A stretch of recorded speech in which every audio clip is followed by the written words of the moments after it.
ansiosos pra te ouvir.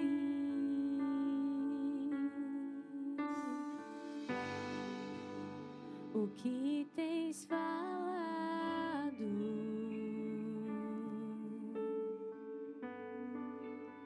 a essa geração?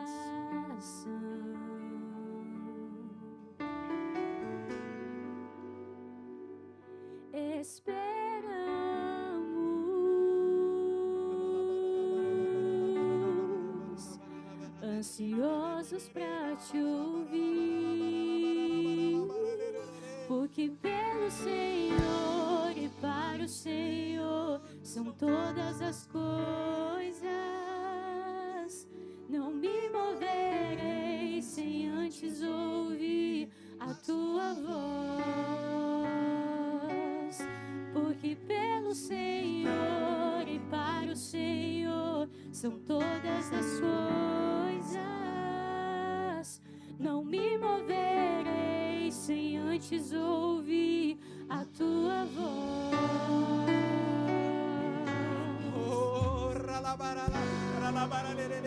O que tens falado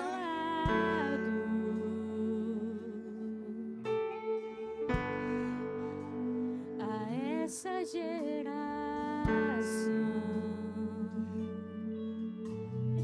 Sido pregado, tem sido batido na porta.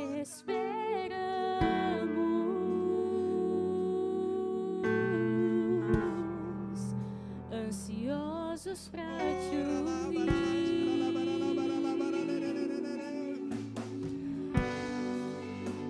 O que tens falado, Deixando fluir do Espírito Santo sobre a tua vida. a essa geração. Deixando Jesus ministrar no teu coração. Aleluias.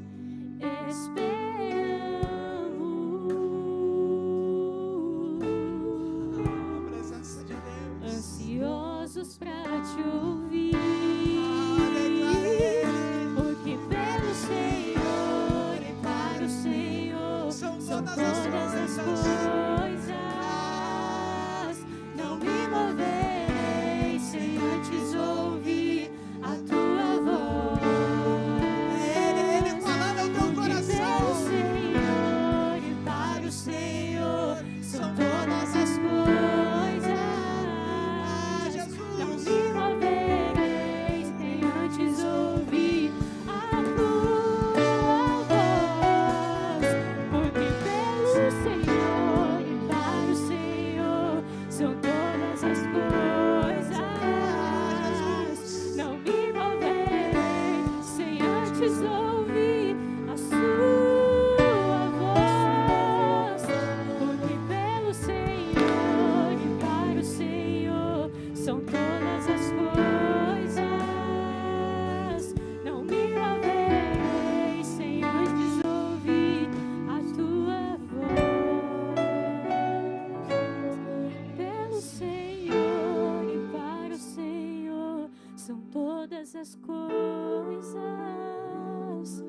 Não me moverei sem antes ouvir a tua voz, porque pelo Senhor e para o Senhor são todas as coisas. Não me moverei sem antes ouvir a tua voz. Pai, nós estamos aqui na sua casa nessa noite, nos rendemos diante do Senhor. A tua palavra diz, ó Deus, que a maneira que o Senhor havia orientado o seu povo para conseguir atravessar o Jordão era permitindo que antes fosse à frente a arca do concerto do Senhor.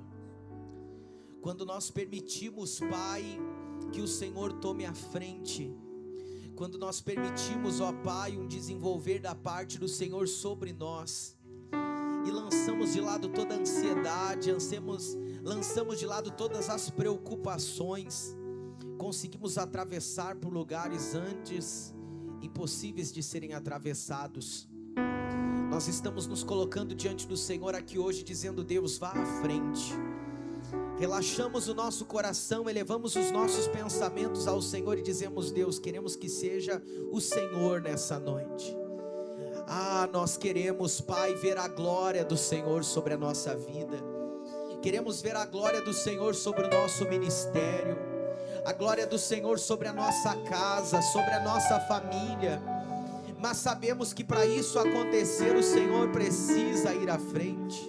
É o Senhor que dá a direção, é o Senhor que mostra o como, é o Senhor que nos dá as possibilidades, é o Senhor que nos orienta.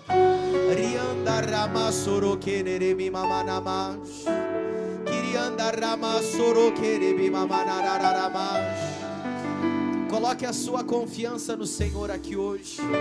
Coloque a sua expectativa no Senhor.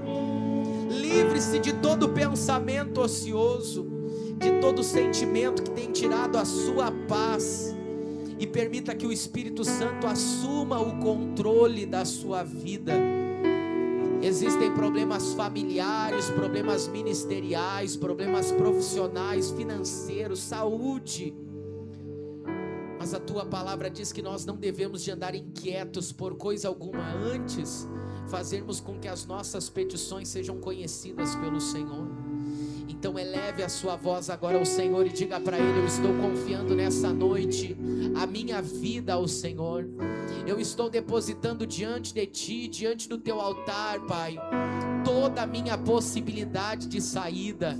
Não existe caminho fácil sem o Senhor, não existe sucesso sem o Senhor, mas contigo, Pai, nós conseguimos atravessar lugares nunca antes atravessados em seco. Contigo nós conseguimos superar obstáculos impossíveis aos olhos dos homens de serem superados.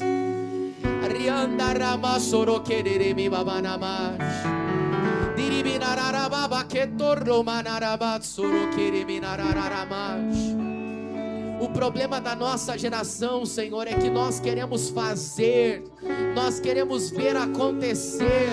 Nós achamos que os sacerdotes são devagar, nós achamos que a arca já era para ter passado, nós temos dificuldade em esperar o tempo certo, nós temos dificuldade em sermos orientados e aguardarmos quando nós queríamos agir. Levante as suas mãos aos céus e diga: eu estou entregando tudo ao Senhor. Faça do seu jeito, faça da sua maneira, Pai. Eu me rendo diante do seu altar, eu me debruço diante da tua palavra e da sua vontade, e permito que o Senhor vá à frente, me guiando, me orientando, me mostrando o caminho.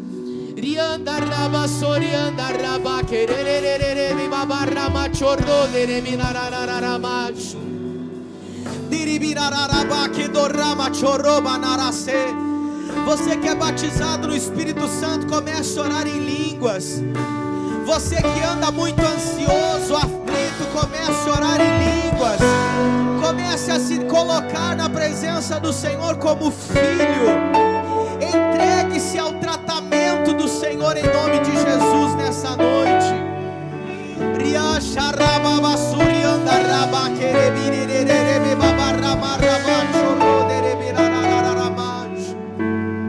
Meu Deus, nós abrimos mão, Senhor, de tudo aquilo que nós vínhamos pensando antes de chegarmos aqui. É impossível recebermos algo novo se nós não estivermos abertos à direção sábia do Senhor. Nós abrimos mão de qualquer sentimento que antes nos governava. Jovem, se você está apaixonado por alguém, permita neste tempo, neste momento do sunset, abrir mão, deixar de lado esse sentimento, para que a palavra do Senhor tenha 100% de poder sobre a sua vida. Se você vinha tendo pensamentos de suicídio, pensamentos negativos sobre você, sobre alguém, se havia algum sentimento em você de desistência, de fraqueza, decida hoje, nessa noite, deixar de lado esse sentimento, esse pensamento, e seja alguém 100% atento na palavra que o Senhor vai ministrar ao seu coração aqui hoje. Levante as suas mãos, erga a sua voz e diga: Senhor Deus. Fala bem forte, diga: Senhor Deus. Diga: meu Pai, essa é a noite da minha vida. Diga: minha história pode ser mudada neste lugar. Diga: minha realidade pode ser outra depois deste encontro. Então eu te peço, Senhor, fale comigo. Diga para Ele: o Senhor tem liberdade para falar ao meu coração, em nome de Jesus. Diga amém e aplauda Jesus o mais forte que você puder. Aplauda e faça barulho a Ele, porque Ele é digno. Aleluia, glória a Deus. Boa noite, jovens. Quem está feliz por estar aqui, diga glória a Deus. Olha para o Jó do seu lado, diga assim: ó, que bom que você veio. Diga para ele: você podia não ter vindo, mas que bom que você está aqui. Sente no seu lugar, glória a Deus. Já fizeram você cumprimentar o jovem aí? Sim ou não? Fizeram? O pessoal se cumprimentou? Se cumprimentou, saiu do lugar, se cumprimentaram, sim ou não? Não, Luiz, então levanta aí. Ó, disseram lá que sim, sim ou não? Já saíram do lugar? Quem já cumprimentou jovens aí perto? Quem já cumprimentou? Quem não cumprimentou ninguém ainda? Não cumprimentou. Então se coloca de pé todo mundo aí e vamos fazer um intercâmbio top. É isso, pessoal, a gente está falando de mudança. Mudança exige o nosso deslocamento. Então agora a gente vai fazer um intercâmbio. Faz assim, ó: a galera aqui da minha direita vai lá cumprimentar a galera da esquerda, e a galera da esquerda vai cumprimentar a da direita. Vamos lá, 1, 2, 3, vai. Acredita, é real, vamos lá. Isso, faz o intercâmbio aí. Isso, se o jovem não se mexer, vai lá, puxa ele e diz: eu vim aqui te dar uma boa noite. Dá aquele boa noite do William Bonner. Boa noite. Isso, diga: que bom que você está aqui. Se você vê que tem alguém que não saiu do lugar, eu peço até para minha equipe: vai lá cumprimentar essa pessoa, sacode ela, tira essa pessoa do lugar. Isso, aí volta, né, pessoal? Era só um intercâmbio, é bate e volta. Vocês já estão querendo marcar negócio aí. É duro, né? Primeiro o pessoal não quer sair do lugar, depois quando sai não quer voltar. Banda, valeu. Tamo junto, Diegão. Diego dos teclados parece forró, né?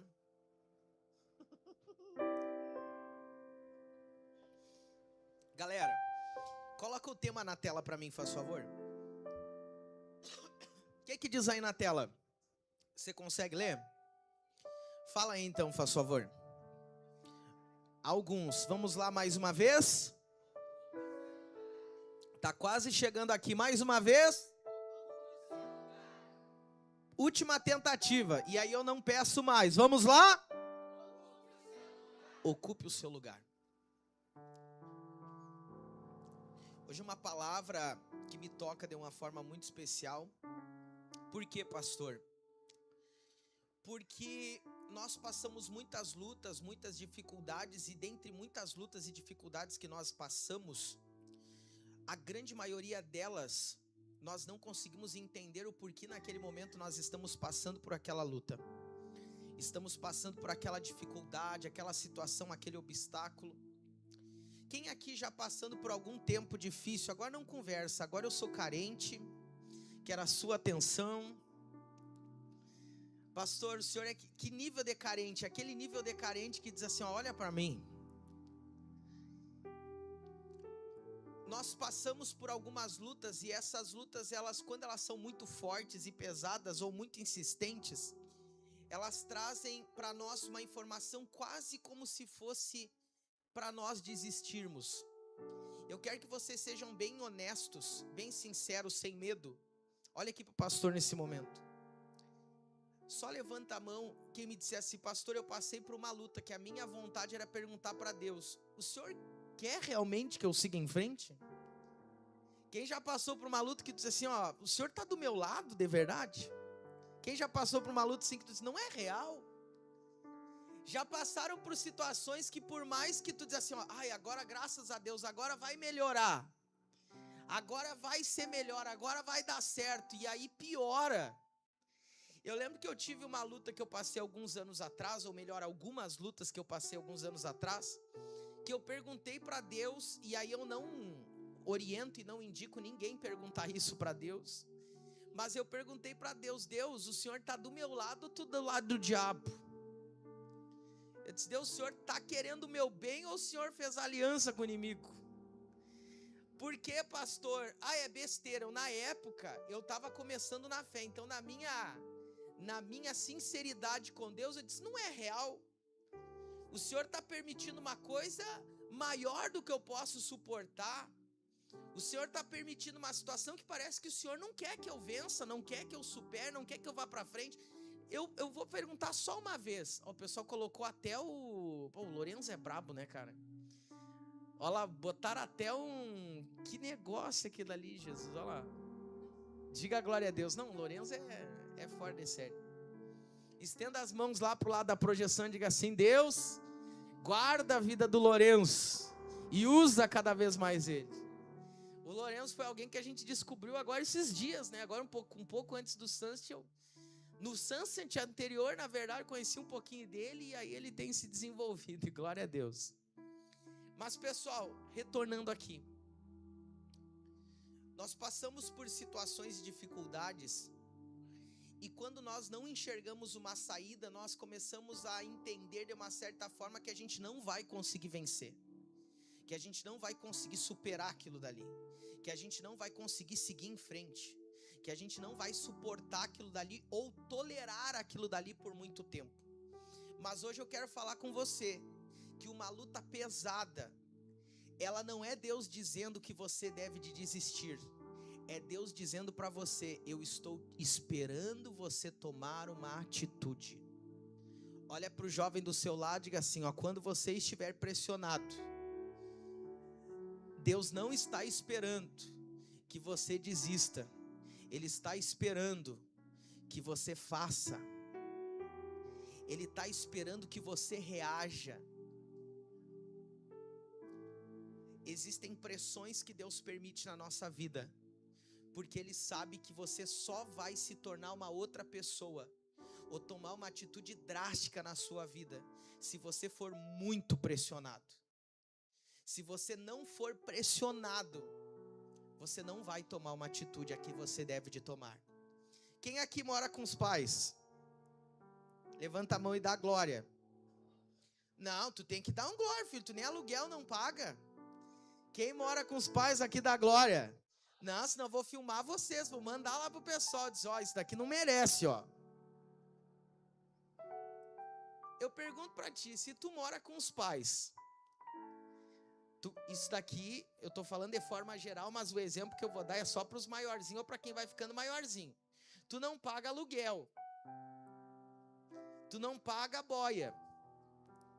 Fala boia aqui pra esse lado. Tu não paga comida. Às vezes quando tu precisa te deslocar, te leva de carro para os lugares. Quando você precisa de alguma coisa, você encontra um ombro amigo ali à disposição. Você não paga a luz. Eu pergunto para você, você vai sair de lá quando? Pergunta pro Jó do seu lado, você vai sair. Pergunta pro Jó do seu lado, você vai sair de lá quando?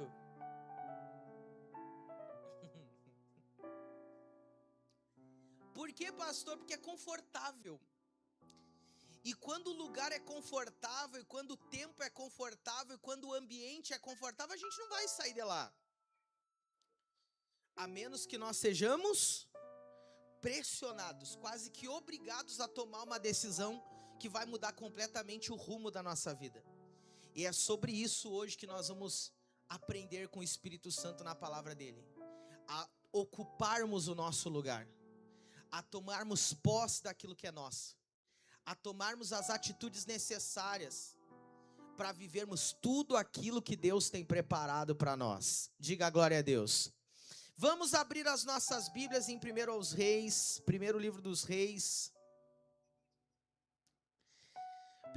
Segundo livro dos Reis, na verdade, capítulo de número 20. Segundo livro dos Reis, capítulo de número 20. Versículo de número 1. Segundo livro dos Reis, capítulo 20, versículo 1. Quem está com a gente ao vivo aí, pelo amor de Deus, compartilha. A mensagem está recém começando. Compartilhe com o maior número de pessoas que você puder. Vamos lá, segundo Reis, capítulo de número 20. 20. Quase no bingo aqui. Tá lá 6:20. Versículo de número 1 diz assim: naqueles dias, o que aconteceu com Ezequias? Fala forte aí, pelo amor de Deus. Tá melhorando. Naqueles dias adoeceu Ezequias de morte. E o profeta Isaías, filho de Amós, veio a ele e lhe disse: assim diz o Senhor, ordena a tua casa, porque morrerás, e não o quê? Viverás. Coloca na versão, faz favor, coloca na versão NBV. Não, pode voltar ali, isso, versículo 1, na versão NBV. Versão brasileira, isso. Naquele tempo Ezequias ficou muito doente e a sua doença era mortal. Só que qual é o detalhe? Naquela época não tinha exame que você fazia, não tinha raio-x. Naquela época não havia tomografia, não havia esses exames. Então a pessoa não tinha como saber se a doença dela era de morte. Então até o momento que ele sabia que a coisa estava boa ou estava ruim?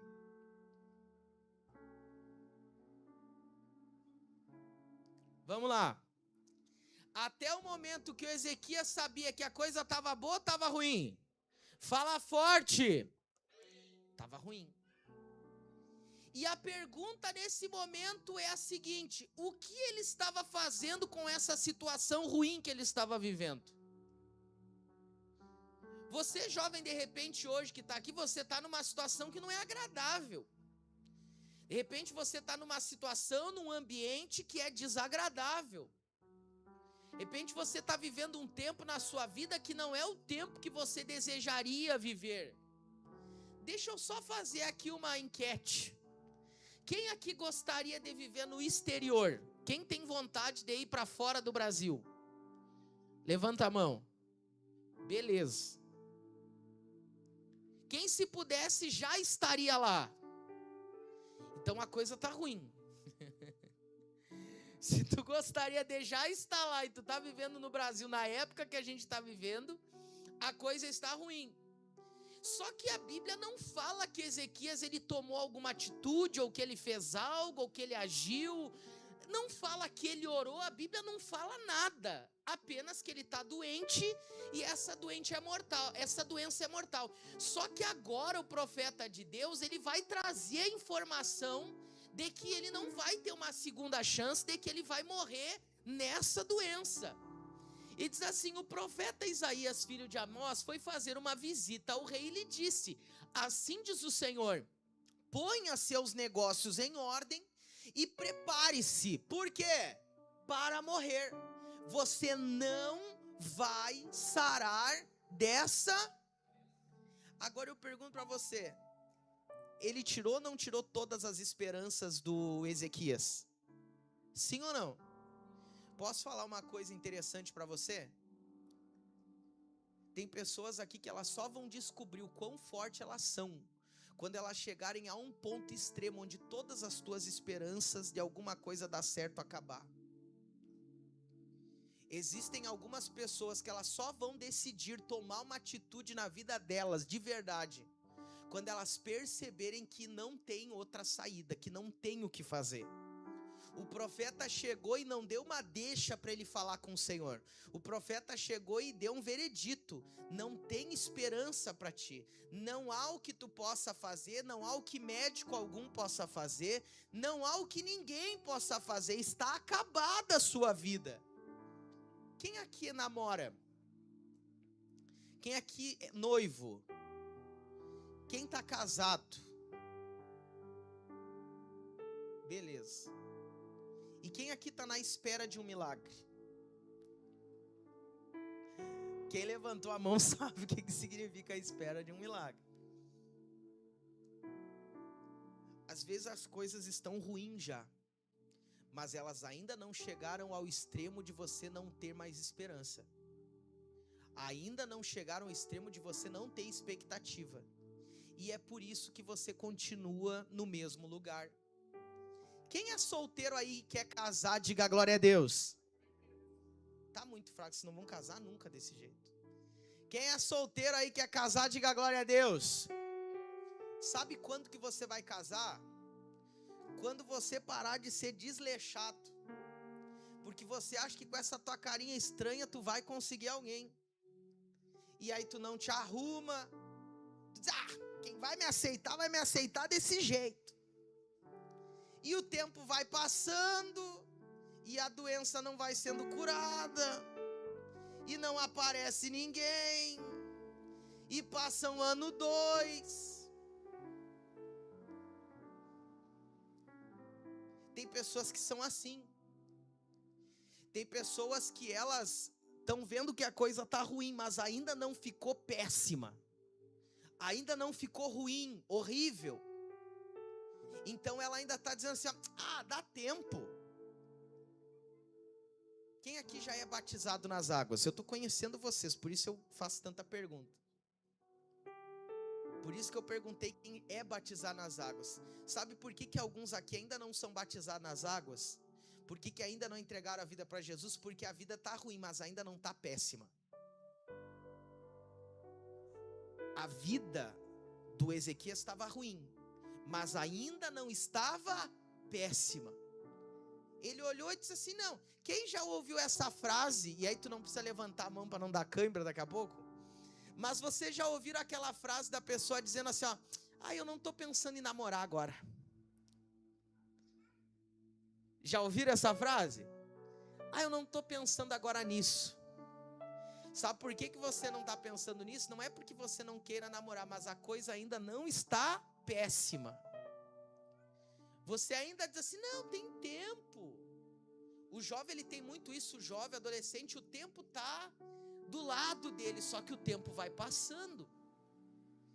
E o Ezequias agora, de alguém que ele estava lá tratando, um remedinho, uma situação, outra, agora vem uma notícia muito ruim para ele.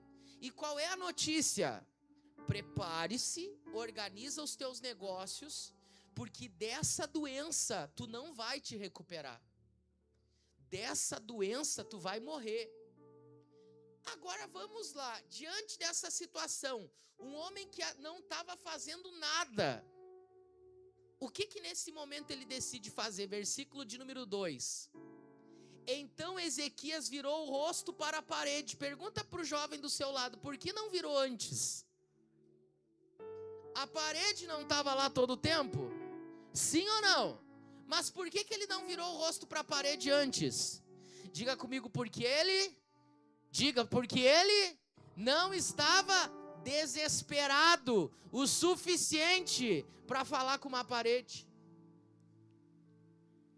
Quando o desespero bate, meu filho, tu vai vender qualquer coisa. Tu vende bolo de pote, tu vende negrinho, branquinho, tu vende docinho, salgadinho, tu vende paçoca no semáforo, tu vende água, tu vende pastel. Quando um negócio aperta, tu dá um jeito.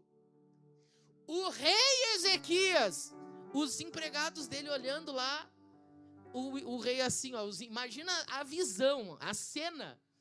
Os empregados acostumados a ver o rei fazendo assim, faz isso, faz aquilo, vai para lá, vem para cá. Daqui um pouco eles olham para o rei está lá.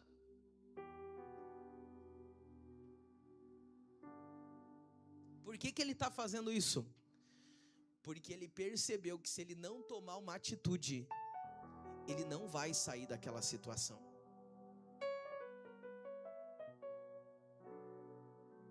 Eu sei que hoje parece que tu tem muito tempo, mas o tempo vai, passar. E se tu não perceber que tu precisa tomar uma atitude, quando tu piscar, passou 10 anos e tu não fez nada da tua vida.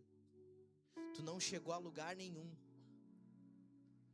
Eu não sei se vocês já ouviram pessoas mais velhas falando, dizendo assim: parece que foi ontem que eu tinha 15 anos. É unânime. Parece que foi ontem que eu tinha meus 18 anos. Parece que era ontem que eu ia nos encontros de jovens.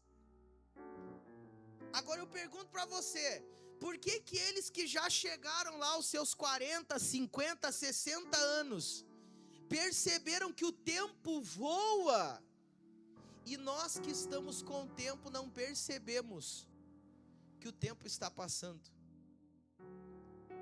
Porque a gente tem a sensação de Ezequias: está ruim, mas uma hora melhora.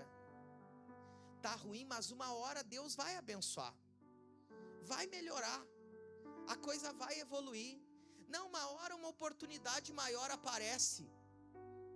Se você não tomar atitudes necessárias na sua vida, essas oportunidades não vão aparecer. Se você não tomar atitudes necessárias na sua vida, porta alguma vai se abrir. Se você não tomar algumas atitudes que o Senhor espera de você, vão passar 5, 10, 15 anos, e você vai ser a mesma pessoa que está aqui. Mesma pessoa. Sabe que há alguns anos atrás eu voltei na minha cidade natal. A gente tem lá na minha cidade, Bagé, tem um campinho chamado Centro Social Urbano. Quem jogava bola no campinho do bairro? Quem jogava bola no campinho do bairro? Beleza, um campinho assim, que a gurizada, tudo que nasceu meio junto, se juntava lá para jogar futebol. Às vezes nem bola direito tinha, era só o pelomático aquele. E o pessoal jogava bola. E eu voltei lá depois que eu já tinha me convertido, já era pastor, já tinha 2 filhos, já era casado. Em outras palavras, a minha vida ela já era outra, já tinha me formado na escola, na faculdade, já era outra vida, outra realidade da época que eu jogava futebol lá. Para minha surpresa, quando eu passei na frente do campinho de carro, eu olhei para uma escada onde a gente costumava ficar tomando. Quem lembra dos quisuco? Tinha quisuco para cá, aqueles de 10, 15 centavos que a gente quase se matava nos campeonatos para ganhar uns 5 quisuco. Eu encontrei pessoas da minha época que ainda estavam sentadas lá naquela escada.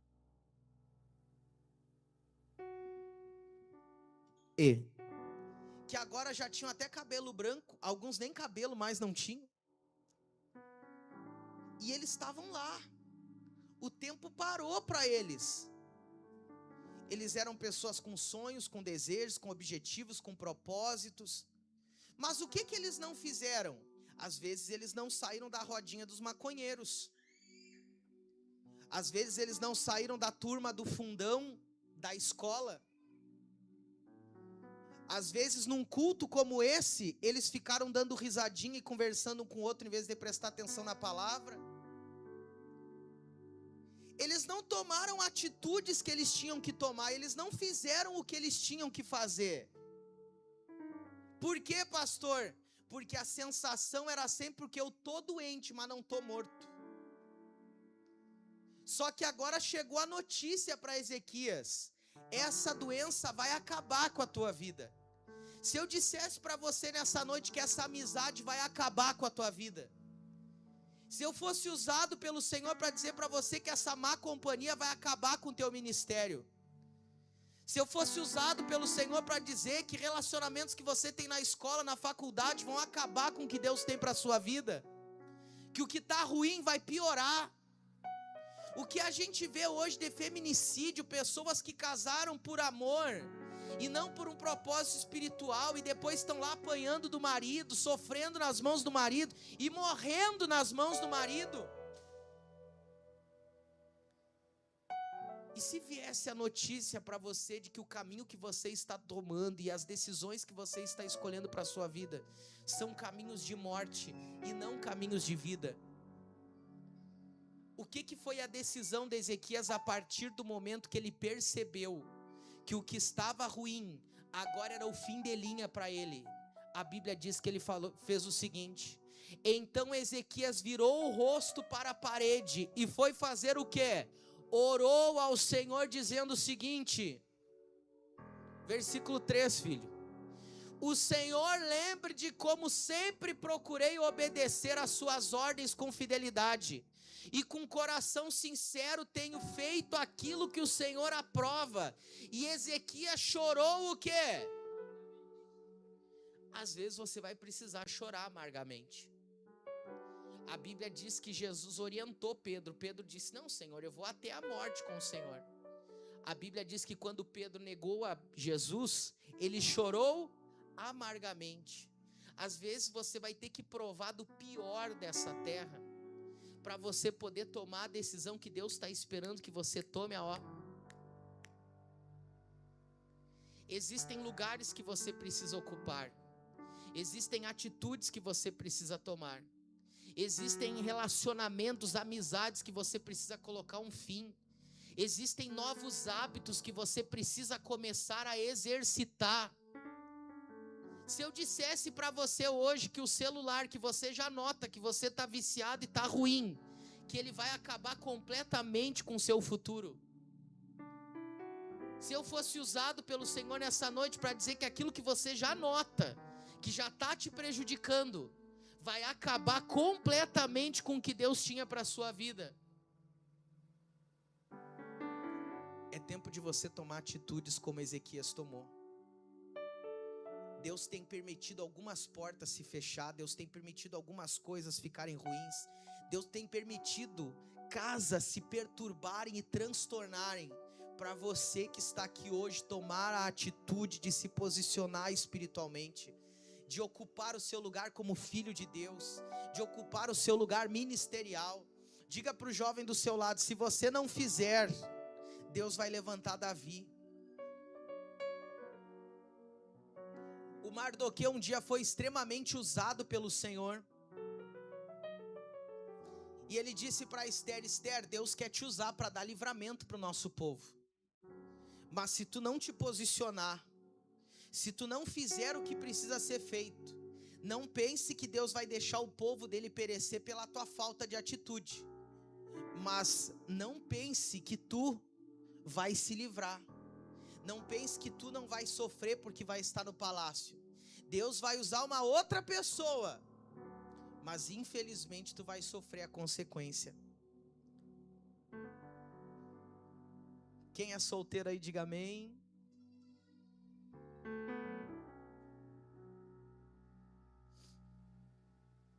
Se você é solteiro e gosta de alguém, e você já tem a idade para namorar, você está esperando o que para falar com essa pessoa?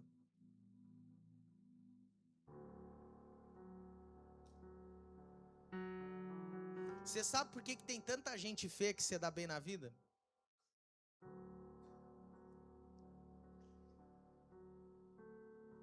Sabe ou não? Porque ela foi lá e ocupou o lugar dela. Ela foi lá e fez o que precisava ser feito. Ela tomou a atitude que ela precisava tomar. Enquanto alguns que eram para ter tomado atitudes antes estavam lá: eu não estou pensando nisso. Outros foram lá e se posicionaram. Outros foram lá e fizeram. Eu estou falando sobre coisas aqui, pessoal, que são pouco dentre tudo aquilo que Deus ele vai ministrando ao coração de vocês. Existe algo que Deus quer que você faça, e Ele está batendo na tua porta com força, e Ele está quase arrombando a porta, batendo. Está que nem o Lucas aquela vez. A gente foi para uma viagem, o Lucas não acordava, aí a gente gritou, aí os vizinhos saíram para fora e o Lucas não saiu, aí a gente bateu palma, nada, aí eu peguei uma pedra no meio da rua, joguei no telhado da casa do Lucas. Diz ele que acordou na pedrada, não sei, mas o que eu posso dizer para vocês? Que existem lutas que Deus está permitindo, que é Deus querendo que você imediatamente, de forma emergencial, tome a atitude que Ele deseja que você tome. Existem apertos financeiros que você tem observado a sua família passar por essa luta, e você diz, Deus faz e acontece, Deus diz assim, ó, só vai passar esse aperto financeiro a hora que você ocupar o seu lugar, porque aí você vai ser uma bênção nessa família, aí você vai ser solução para essa casa. Você já parou para pensar que chegou o momento de você parar de receber e começar a fazer alguma coisa? Você já parou para pensar que às vezes existem pessoas na sua casa sobrecarregadas porque você não está fazendo a sua parte? Você já parou para pensar nisso? Que às vezes tanto você cobra de alguém, tanto você espera de alguém, e você precisa tomar uma atitude, você precisa fazer a sua parte, você precisa se posicionar. Pensa assim, hoje o Diego está tocando teclado aqui. Mas quantos outros poderiam estar intercalando com o Diego? Quantos outros poderiam estar ocupando este lugar? Ah, pastor, mas eu oro para acontecer isso. Sabe quando que isso vai acontecer? Quando tu parar de procrastinar, pegar um teclado e começar a estudar. Tu estuda teclado? Quantas horas mais ou menos pode ter só? Esse foi o meu auge de tempo por dia estudando. 14 horas. Viu? É o tempo que tu fica no celular. Olha pro Jó, diz que coincidência. 14 horas, Diego, fingi naturalidade, mas pô. Eu no máximo foi 4 horas. No máximo 4 horas. É isso que eu estou dizendo para vocês, pessoal. Existem pressões. Se você não cansar de ser nada, você nunca vai deixar de ser nada. Se você não cansar de estar esquecido num canto, você nunca vai sair desse canto. As lutas são Deus tentando fazer você ficar enjoado. Quem gosta de refrigerante? Não é pecado, pessoal, fica em paz. Quem gosta de refrigerante? Não vou falar mal do refrigerante. Não, Deus o livre, o pastor vai falar. Eu gostava tanto de refrigerante, eu incomodava tanto a minha mãe, que ela dizia assim, ó, um dia eu vou comprar uns 4 litros de refrigerante, e eu vou fazer tu tomar tudo para ver se tu enjoa. E eu dizia isso, compra os 4, vamos ver, de repente eu enjoo. Mas o que ela estava dizendo? Que ela ia colocar tanto daquilo sobre mim até eu não aguentar mais. E mudar e dizer, agora não quero mais refrigerante. Você já parou para pensar, você que está aqui hoje, você que está na sua casa, que Deus está permitindo luta em cima de luta na sua vida? Para você chegar a um ponto e dizer assim, Deus, chega, cansei de ser quem eu sou, cansei de ficar choramingando pelos cantos, cansei de me vitimizar, cansei de ser esse Zé Ninguém. A partir de hoje eu vou parar de ser humilhado e vou começar a construir valor. Você já parou para pensar que é Deus pressionando você a tomar a decisão de fazer algo na sua vida diferente?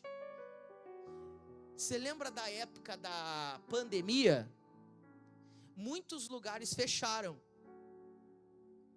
Muitas pessoas entraram em depressão. Pessoas tiraram a própria vida. Pessoas até hoje não conseguiram se recuperar financeiramente do que a pandemia causou quando a pessoa teve que fechar os seus negócios. Existiram pessoas que elas se reinventaram na pandemia e elas inventaram um jeito diferente de vender o que elas vendiam, de entregar o que elas entregavam e de trabalhar com o que elas trabalhavam. Elas tinham duas possibilidades. Ou elas sucumbiam diante daquela pressão e daquele problema, ou elas decidiam fazer alguma coisa, se reinventar e sair daquela situação. Existiam pessoas que elas eram funcionários e elas se tornaram empresários. Existiram pessoas que na hora da pressão elas entenderam, isso daqui não é para me matar. Isso daqui não é para acabar comigo. Essa luta que eu estou passando na minha vida, na minha casa, essa pressão, essa dificuldade, não é para me colocar, me derrubar, me colocar por chão. Deus é meu pai, diga comigo, Deus é meu pai. Fala mais uma vez. Então, se Deus é teu pai, qual é o objetivo dele? Ver você crescer, ver você se desenvolver, ver você avançar, ver você se tornar uma outra versão sua, ver você melhorar. Vamos avançar um pouquinho, vamos nesse momento em 1 Samuel capítulo 30. 1 Samuel capítulo de número 30. 1 Samuel capítulo 30.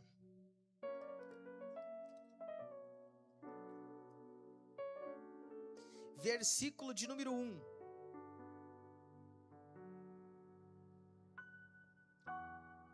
Diz assim: sucedeu, pois, que chegando Davi e seus homens ao terceiro dia a Ziclag, já os amalequitas com ímpeto tinham dado sobre o sul e sobre Ziclag, e tinham ferido a Ziclag e tinham posto fogo, e levaram cativas as mulheres que estavam nela, porém a ninguém mataram, nem pequenos nem grandes, tão somente os levaram consigo, e foram pelo caminho. E Davi e os seus homens vieram à cidade, e eis que estava queimada a fogo, e suas mulheres, seus filhos, suas filhas eram levados cativos. Então Davi e o povo que se achava, e detalhe, esse povo aqui não é povo comum, não é carpinteiro, não, é guerra, é guerreiros, são homens de guerra. Então Davi e o povo que se achava com ele alçaram a sua voz e começaram a fazer o quê? Chorar. E choraram, olha que coisa interessante, até que neles não houve mais força para... Então eles choraram pouco ou muito? Muito semelhante com Ana, eles usaram a força deles para chorar. E se eles tivessem a oportunidade, eles iam continuar chorando, e eles iam estar chorando até hoje. Aí você diz assim, não, mas eles foram lá, e eles guerrearam, eles foram lá e eles lutaram, mas não por vontade inicial própria, foi um ato desesperador. Por quê, pastor? Porque diz assim no versículo 5, também as duas mulheres de Davi foram levadas cativas, próximo versículo. E Davi muito se angustiou, porque o povo falava em fazer o quê? Falava em apedrejar ele. Então preste atenção no pastor. Preste atenção um pouquinho, faz favor. Então estava ruim. Eles já tinham perdido esposa, eles já tinham perdido os filhos, eles já tinham perdido famílias, e eles estavam chorando. Tranquilo, mas estamos chorando todos juntos. Só que do nada, alguém se virou e teve a ideia. O culpado é o Davi, vamos matar ele. O Davi estava chorando como todos os outros. Mas chegou o momento que ele percebeu que a vida dele estava em risco. E que ele não ia poder continuar chorando. Que ele ia ser morto se ele não tomasse nenhuma atitude. É o que eu estou querendo dizer para vocês hoje. Existem pessoas aqui que ainda não entenderam que se em 2026 você não tomar uma atitude, existem coisas que você vai perder e não vai conseguir conquistar mais. Se em 2026 você não avançar, você não lutar pelo que é seu, você tentar ficar sobrevivendo, alguém vai olhar para você e vai dizer, a culpa é sua, vamos matar. É como se você fosse casado e naquele momento vocês dois casados ficassem ali chorando, abraçados um no outro. Ficasse, ai, a coisa tá ruim, verdade, a coisa tá ruim. Ai, meu Deus, o que vamos fazer? Não sei também, mas temos junto. Aí daqui um pouco a coisa fica tão crítica que um começa a olhar para o outro e dizer assim, não, mas a culpa é tua. Não, mas a culpa é tua. Não, mas eu não quero te ver mais na minha frente. Depois que eu casei contigo, a minha vida foi uma derrota. Alguém vai ter que perceber que se não tomar uma atitude, vai acabar. Que se alguém não se levantar, o que está ruim vai piorar. É como se, por exemplo, a gente começa o ano letivo e maravilhoso, porque a gente tem um ano pela frente. Então se a gente se arrebenta nas primeiras provas, a gente pensa, tem recuperação, tem vários, então tu tá relaxado, tu tá de boa, tu copia, não copia e tal, e conforme o ano vai passando, o aperto vai ficando, o desespero vai batendo, sabe, a coisa vai apertando, e chega uma hora que tu percebe que se tu não mudar drasticamente as tuas companhias, os teus hábitos, não começar a estudar, realmente tu vai reprovar. Então nesse momento aqui, onde Davi percebe que a coisa vai piorar, ele toma uma decisão. Diz assim: porque o povo falava de apedrejá-lo, porque o ânimo de todo o povo estava em amargura, cada um por causa dos seus filhos e das suas filhas. Aí diz assim: todavia se esforçou no Senhor, seu Deus. Quem aqui é sustentado pelos pais? De verdade. Quem é sustentado pelos seus pais?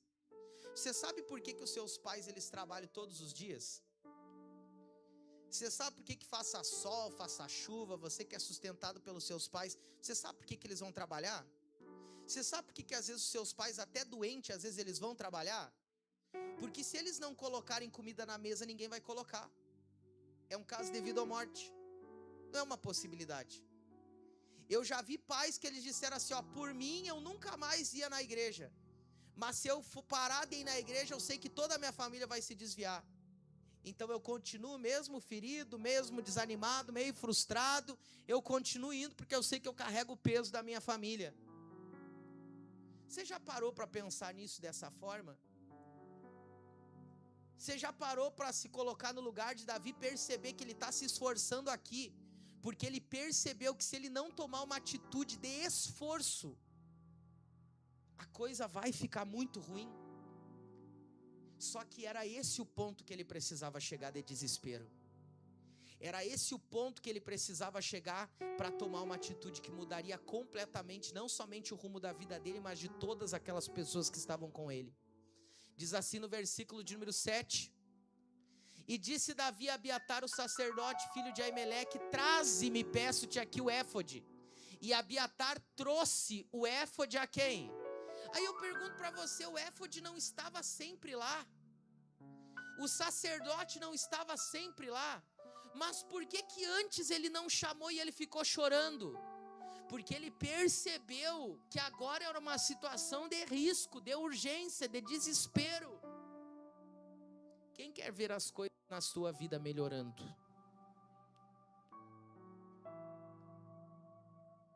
Deus ele vai permitindo pressões para ver se você muda.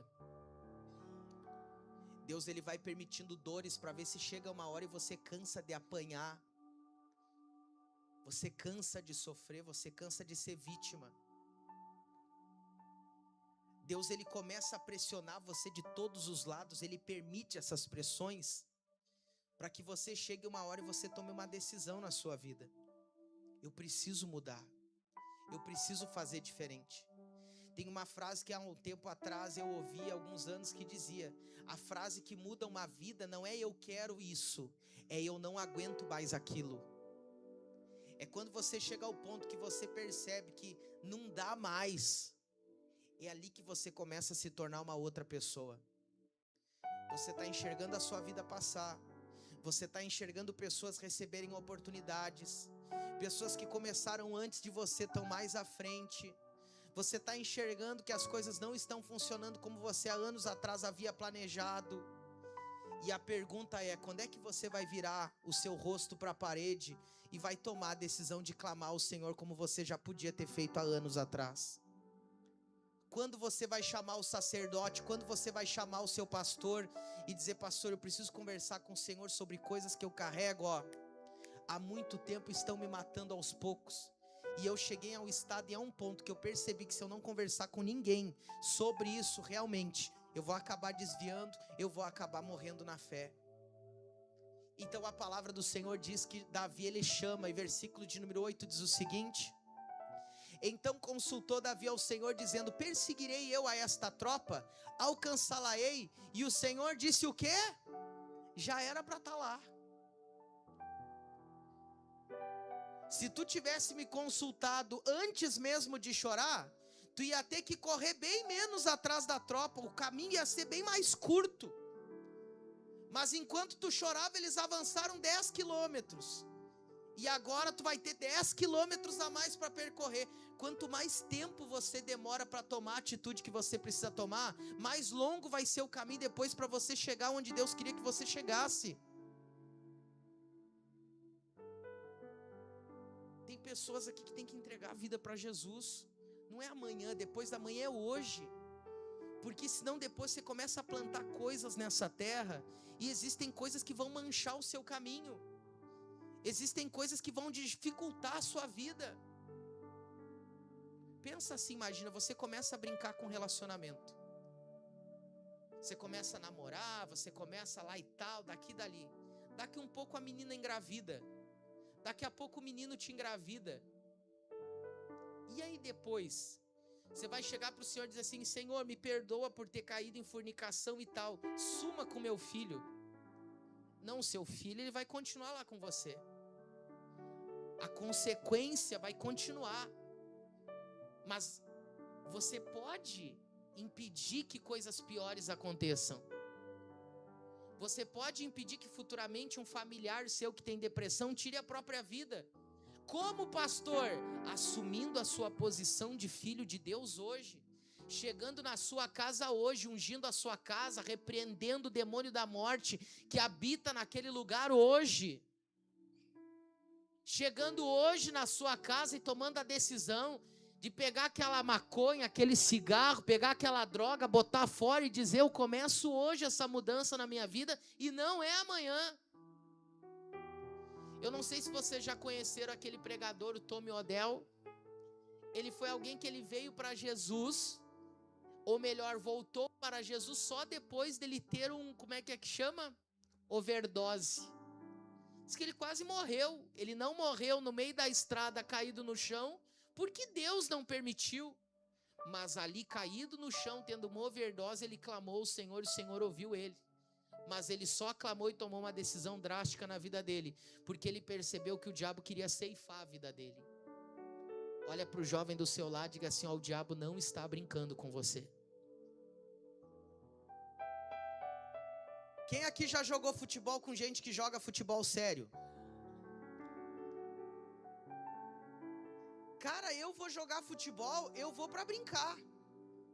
Eu sou até uma má companhia para isso.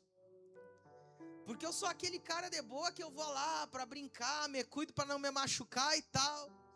Enquanto isso tem uns caras me xingando: toca a bola, não viu e tal, chuta direito. Porque eles estão jogando sério. Tem jovem brincando e o diabo está jogando sério. Ele está jogando para valer. Ele não está jogando para brincar com ninguém. É a sua vida que está em risco. É o seu ministério que está em risco. É a sua família que está em risco. Você que tem filhos, é o futuro dos seus filhos que estão em risco. Porque eles vão crescer. E qual é o ambiente que vão crescer? Como que você estará para educar, para mostrar o caminho, para orientar quando eles crescerem? Muitos pais, eles só despertam para Jesus quando eles enxergam os filhos na adolescência, enlouquecidamente rebeldes, perturbados da vida, porque tiveram uma infância desgraçada. E aí eles: meu Deus, eu preciso fazer alguma coisa, porque o meu filho não quer nada com Jesus, e ele não vem na igreja, e ele não quer nada com nada, e ele está fazendo isso, e ele está se prostituindo, e ele está não sei o quê. Mas podia ter virado a cara para a parede quando o filho era um bebê ainda. Podia ter chamado o sacerdote quando o filho estava pequenininho, correndo pela igreja ainda. Você sabe que os meus 2 filhos são barulhentos. O terceiro também é. E aí um dia o meu filho chegou e disse: pai, eu posso ir para o altar, eu quero tocar bateria, tocar teclado. E eles formam uma banda. E eu disse assim: não, porque senão vai fazer barulho. O Espírito Santo falou no meu coração na hora. Ele disse assim: ó, um dia tu vai implorar para eles estarem no altar. E eles vão estar no mundo, porque quando eles quiserem estar no altar, tu não deixou. A partir de hoje, toda vez eu deixo eles ir pro altar. Vai lá, toca, faz barulho e tal. Não na hora do culto, né? Mas o que eu estou dizendo para você? A hora do desespero é sério, pessoal. Fala com Jesus hoje. Vira o rosto para a parede hoje. Chama o sacerdote de repente hoje, de repente amanhã, chama essa semana. Peça ajuda do Senhor. Olha para o jovem do seu lado e diga assim: se você precisa de ajuda, diga para ele, peça ajuda. Ah, pastor, não quero me abrir com um pastor e tal, eu não confio aquilo. Pede ajuda de um terapeuta então, de um profissional, de um psicólogo. Peça ajuda. Tome a decisão de sair dessa situação. A vida está te pressionando, o mundo está te pressionando, as circunstâncias estão te pressionando. Você está percebendo que você está adoecendo mentalmente. Quem é que gosta de olhar série? Ah, eu sei que tem uns mais aí. Quem gosta de maratonar série? Tem jovem aqui que está vendo que tem uma série que está destruindo com a tua cabeça. E a gente não precisa nem falar de coisa pecaminosa. Eu olhava um programa de reforma. Alguém já olhou? Programa de reforma. Depois eu comecei a sair enlouquecido. Queria fazer cozinha. Disse, vou quebrar essa parede. Vou pendurar um negócio aqui. Chegou uma hora que eu disse pra minha esposa, eu tô ficando meio bitolado, tô ficando meio doido, eu já quero fazer a reforma em casa, vou parar de olhar esse programa. Mas eu tava bem assim, e já conheci outros doentes junto. Já vi outros testemunhos de outras pessoas que disseram, eu fiquei do mesmo jeito. Quem gosta de jogar videogame? Muito, quem gosta muito de jogar videogame? Eu comprei um videogame há uns anos atrás, um Xbox One, não sei das quantas. Na época era top, era lançamento. Era top. Agora eu não sei se ele é, mas na época ele era top. Aí comprei ele e tal, sempre tive meu devocional antes de dormir. Pegar minha Bíblia, ia lá, orar e ler. Comprei. Primeira noite eu olhei, tava minha Bíblia na hora da oração em cima do sofá. E eu jogando videogame, olhei pra Bíblia e disse, só hoje. Pá, virei a noite jogando videogame. Segunda noite, disse, não, hoje vai ser diferente. Deus o livre, tá amarrado. Ontem eu não orei. Hoje eu vou jogar um pouquinho e vou orar e aí depois jogo mais um pouquinho. De novo. Olhei, tava a Bíblia ali no sofá e eu jogando videogame. Isso foi uma semana na reta. Aonde eu jogava videogame direto na madrugada. Não vou dizer que todas as noites, mas quase todas as noites. Chegou uma hora que eu percebi que aquilo estava me matando. Quem já passou com sinceridade aqui um bom tempo sem falar com Deus? Você não morre aos poucos? Você sente uma coisa tão ruim. E eu percebi essa coisa ruim. Eu senti, sabe, que eu estava desconectado da realidade. Que eu estava desconectado de Deus. Aí eu falei com Deus, Deus, eu vou parar de jogar do jeito que eu jogo, eu vou me controlar a partir de hoje, vou jogar só umas horas. Olhei outra vez, estava lá virando a noite jogando videogame, a minha Bíblia de lado, já uma semana e pouco sem ler ela. Eu falei, então tá, Jesus. Aí eu pensei, eu vou botar para vender o videogame. Eu disse, se não comprar em um dia, eu vou desistir de vender. Aí eu disse, tá. Fui no fundo da minha casa, fui na churrasqueira, fiz uma fogueira santa, fiz um foguinho ali, fui lá, peguei meu videogame, fui na marcha fúnebre.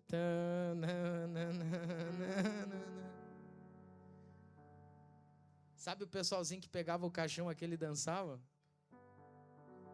Fui com meu videogame, meu Xbox. Primeiro videogame que eu tive que não tinha cabo. A outra vida. E joguei ele no meio do fogo. Quando eu contei pra minha esposa que eu tinha queimado o videogame, ela disse, por que tu não te jogou junto? Tu nem pagou isso daí ainda. Não recomendo que ninguém faça isso.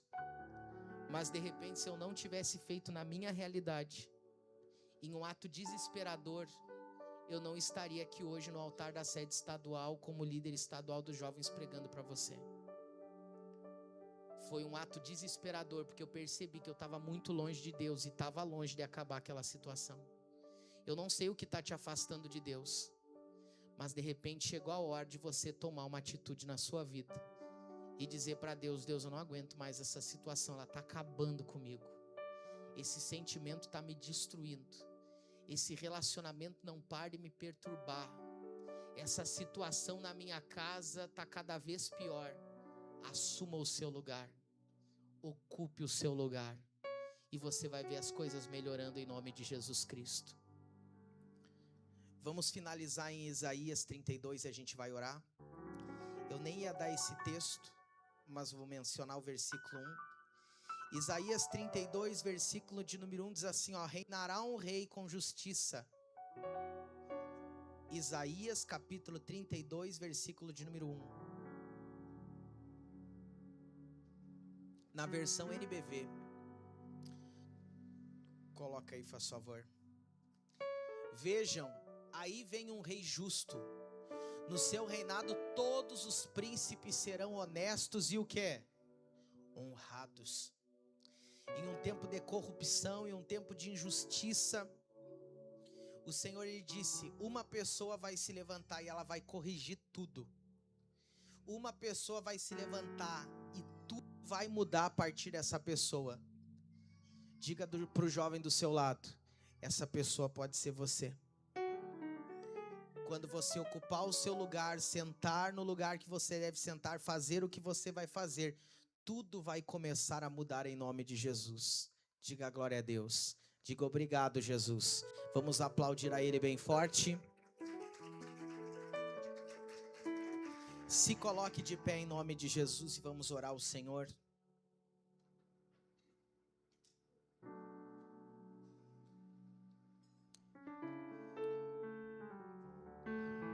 Glória a Deus. Posso fazer um ato meio doido com vocês? Tem som até lá pro salão? Sim ou não? Posso fazer um ato doido com vocês? Sim ou não? Quem aqui quer orar ao Senhor com sinceridade? Sabe, quero orar ao Senhor. Saia para os corredores e vai para as paredes. Então na hora da oração a gente vai se virar para a parede em nome de Jesus Cristo. Isso. Quem aqui da equipe quiser subir no altar, virar para o altar aqui, tá aberto a porta. Pastor, eu sempre quis orar em cima do altar. Tá aberto a possibilidade. Um dia eu estava na sede de São Paulo e disseram para mim, sobe lá no altar, o pastor Jaime vai batizar nas águas o pessoal. Eu disse, não, obrigado. Aí eu pensei depois, vai saber quando eu vou ter uma possibilidade de subir no altar da sede estadual de São Paulo. Eu disse, eu vou subir. Estou dando oportunidade para vocês que trabalham comigo aqui no Santos, pode subir e virar o seu rosto para a parede. O pessoal da mídia pode subir aqui também em nome de Jesus. Como é que é o teu nome? Como? Nem imagino, não consigo ouvir daqui, mas pode subir. A irmã pode subir, todo mundo que trabalha aqui pode subir. Agora na hora da oração, eu quero que você se resolva com Deus virando o seu rosto para a parede, amém? Fecha os teus olhos, vira o seu rosto para a parede. Se você quiser da distância de alguém, você tem toda a sede, todas as paredes da sede para virar o seu rosto. E você vai falar com o Senhor agora em nome de Jesus Cristo. Pai, nós nos colocamos diante do Senhor, de repente nós já deveríamos ter virado o nosso rosto para a parede antes.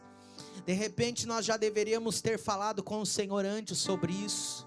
De repente nós já deveríamos ter nos movido antes, ocupado o nosso lugar antes, mas louvamos ao Senhor que ainda temos a oportunidade, Pai.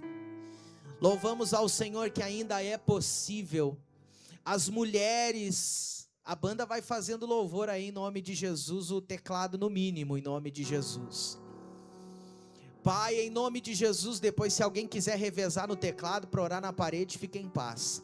Meu Deus, em nome de Jesus Cristo, Pai, a Tua palavra diz que as mulheres ainda estavam vivas.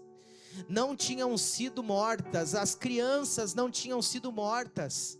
Meu Deus, ainda há tempo e por isso nós estamos orando. Ezequias recebeu a notícia de morte, mas ó Deus, ele ainda não estava morto. Independente da situação, o quão séria a situação dessa pessoa é, ainda há esperança. ainda há oportunidade, ainda há possibilidade, ainda tem como, Senhor, e nós estamos orando aqui hoje diante do Senhor em nome de Jesus Cristo. Nós estamos orando a Deus, clamando ao Senhor, para que o Senhor nos ajude, para que o Senhor nos dê essa oportunidade mais uma vez, de mais uma chance. Meu Deus, eu não sei como é que está a situação desse jovem.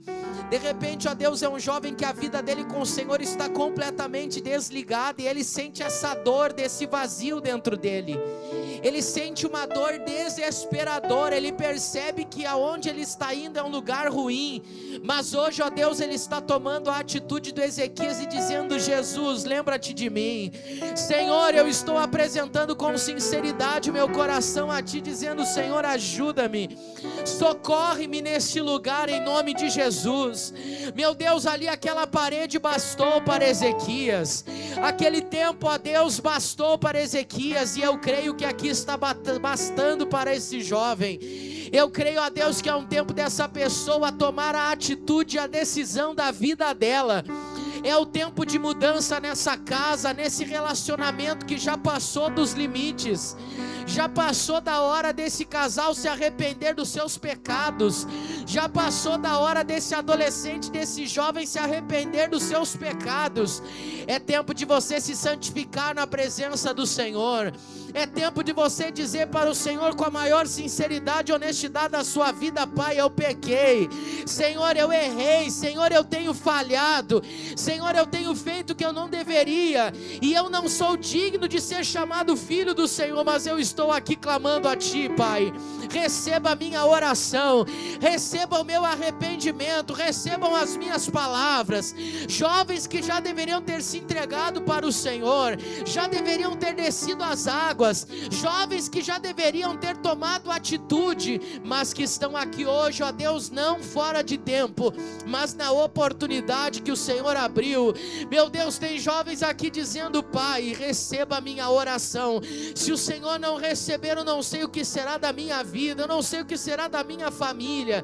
Pessoas, ó Deus, que estão aqui enforcadas financeiramente, jovens que estão com uma situação crítica, desesperadora, ninguém sabe, mas a situação é muito ruim, a situação, ó Deus, é completamente desfavorável, mas o Senhor é um Deus de milagres, o Senhor é um Deus que opera onde ninguém poderia operar, o Senhor é Deus que cura feridas incuráveis aos olhos dos homens, o Senhor é o Deus que restaurou a saúde de Ezequias, o Senhor é Deus para restaurar essa vida financeira, o Senhor é Deus para restaurar esse relacionamento, o Senhor